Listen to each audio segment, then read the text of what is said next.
वो कहते हैं कि वर्रूह से मुराद यही है। हाँ, वर्रूह से मुराद यही है कि वो अपने विशाल के रात और दिन आते हैं। सुभान। और जो लोग उनकी याद में इकट्ठे हुए होते हैं उन पे अपनी नवाज़िशात, अपने इकरामात ज़रूर करते हैं। सुभान। उर्स की इतनी बरकत है। उसके अच्छा, मैं खास वही बुजुर्ग तशरीफ लाते हैं या उस सिलसिले के तमाम बुजुर्गों की तवज्जो? देखो, दूल्हा कभी अकेला नहीं होता। वाह वाह, सुभान। बाराती तो साथ, हाँ, सब ओलिया बाराती, बड़े छोटे सभी होते हैं। सुभान। आई ना समझ में? तो वो तो और ज़ाहिरन जो मौजूद होते हैं वो भी होते हैं। सुभान। और बारात में वही आते हैं जो मोहब्बत करने वाले होते हैं। तो मैं भी इसका मतलब उर्स को बड़े एहतमाम के साथ मनाना चाहिए, जितनी तवज्जो। बुजुर्ग बड़े एहतमाम के साथ मनाया। सुभान। क्यों? देखो ना, मज़ारात पे गुस्ल होते हैं, संदल होती है, संदल होती है। क्यों हो करते हैं वो? 3-4 दिन पहले, एक हफ्ता पहले ही। एक बड़ी बात यह है कि ये खाली मज़ारों तक महदूद नहीं है बात। सुभान। ये तो काबे के साथ भी किया जाता है। बिल्कुल ऐसा ही। हाँ बिल्कुल, गुस्ले काबा होता है। गुस्ले काबा होता है तो अगला बदला जाता है। बेशक। हुजूर के जोर रोज़ा अनवर का होता है। हाँ, क्यों होता है सब कुछ? ये सुभान। ये फजूल नहीं है सब कुछ। अल्लाह।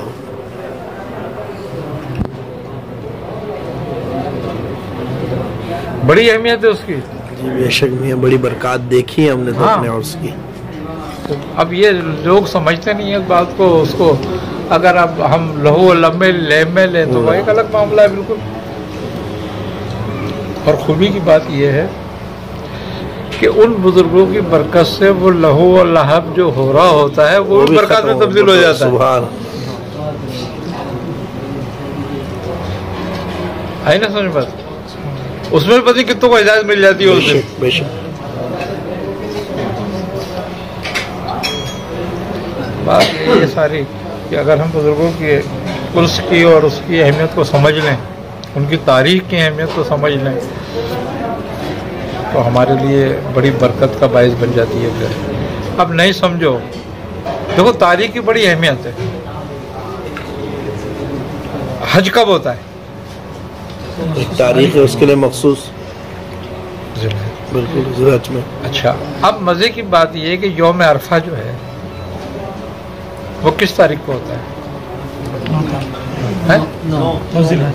9 ज़िलहज को यौम अरफा होता है। अल्लाह ताला के नज़दीक सबसे पसंदीदा दिन है। बेशक। अरफा।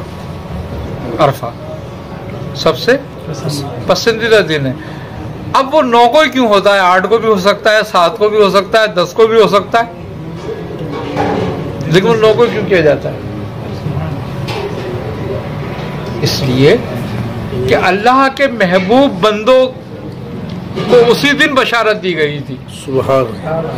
कि आज ही है वो दिन। और वो अल्लाह के जो दोस्त थे, अल्लाह के बंदे थे, अंबिया अलैहि सलाम, वही दिन मनाया करते थे।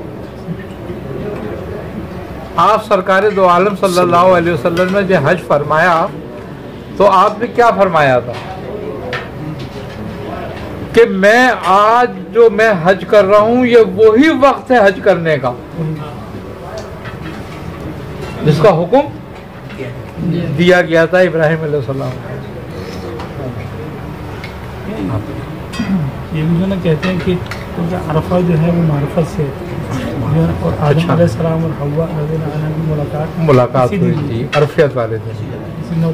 हाँ, अब अल्लाह ताला अपने एक बंदे की अदा को, अल्लाह उसके एक विसल को मिलने को, माँ हव्वा और हज़रत बाबा आदम का मिलाप भी हुआ था ना। जी, जबले रहमत भी बना दिया उसको। सुभान अल्लाह, बेशक आज तक रहमत बरसा रहा है वो। उस विसाल को, मुलाकात को, वो तो जाहिर दुनिया में मुलाकात हुई थी ना।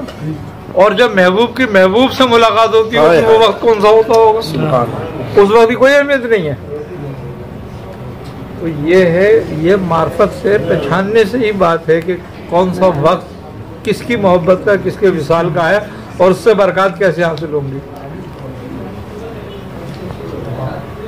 अब यहाँ रहते हो तुम, कभी जबले रहमत का ख्याल आता है?